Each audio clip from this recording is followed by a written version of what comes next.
ako kasi ngayon is, pag mayroon akong CPR, kahit yung ano lang, yung share na monetize na ako ha, pero kini-clean ko talaga yung aking account. Nung dati kasi guys is naranasan ko talaga yung nagka-warning yung account ko. Itong account na to, nagka-warning ako. So ang ginagawa ko, nag-schooling ako kasi may schooling dito eh.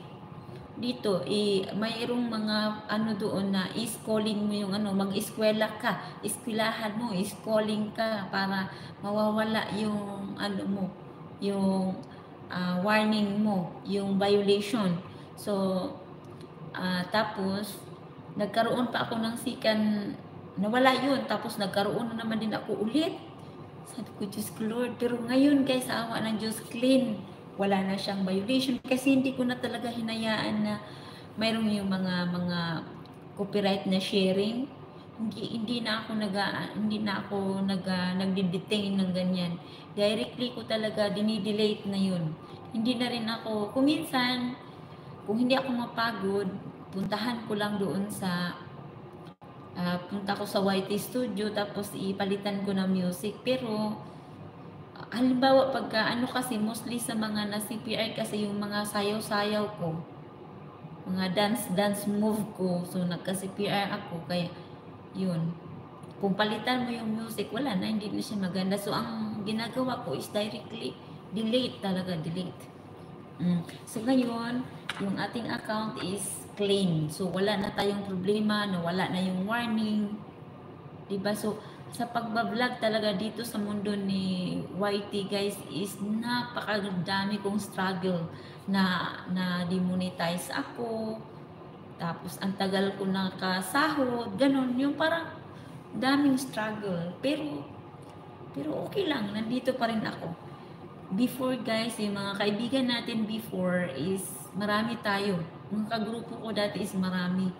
Pero halos lahat na sila na demonetize. Hindi sila hindi sila nakatiis. Yung parang hindi nila nakayanan na magiging vlogger. Kasi nga dito naman talaga guys, kung hindi ka talaga marunong dito mag-sacrifice, talagang i-give up ka talaga kasi nakakapagod naman talaga. Pero yung sa akin kasi guys, ang ginagawa ko is ini-enjoy ko na lang. Ini-enjoy ko na lang talaga. Na tapos iniisip ko, malay mo someday. So gusto ko kasi, may plano kasi na ibang niche na yung aanuhin ko in the future pag makauwi ako ng Pilipinas. Ang pangarap ko kasi guys is magiging ano ba yun, yung ano ba yung pangalan nun, pangarap ko kasi magiging ano ba, yung tutulong ako sa mga tao. Yun lang talaga yung pangarap ko. Sana man lang maabot ko. Kung magkaroon talaga ako ng malaki-laking earnings dito, mag-charity vlogger ako. Mas gustuhin, mas feel ko kasi yung mag-charity vlogger ako. Kasi kahit ganito lang, hindi ako charity vlogger, yung niche ko ha. Pero dito sa ano, marami na akong tinulungan eh. Which is kung iba-vlog ko talaga yun, i-career ko yung pagtutulong ng mga tao, baka sakali ay marami pa tayong matutulungan na mas ano pa nangangailangan. So, yun. Pero nandito pa tayo sa Kuwait, hindi pa natin yan magagawa. So, ang ginagawa ko kasi guys is, kung sino yung mga makikita ko doon sa FYP ko, sa FB ko, na dapat tulungan yun, tinutulungan ko.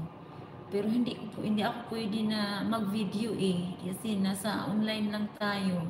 Na ano ko naman din. Tapos, nahiya din ako na mag-video na ano ko yung mga screenshots.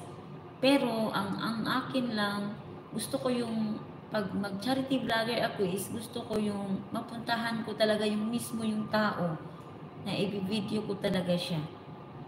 Yun lang. Yun yung pangarap ko sa buhay ko bilang isang charity vlogger someday. Sana man lang matupad natin kung magkaka-income man tayo.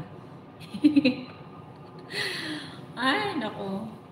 So, yun na po guys. Mag-close na po ako kasi nga ano na tayo, 1 hour something na tayo.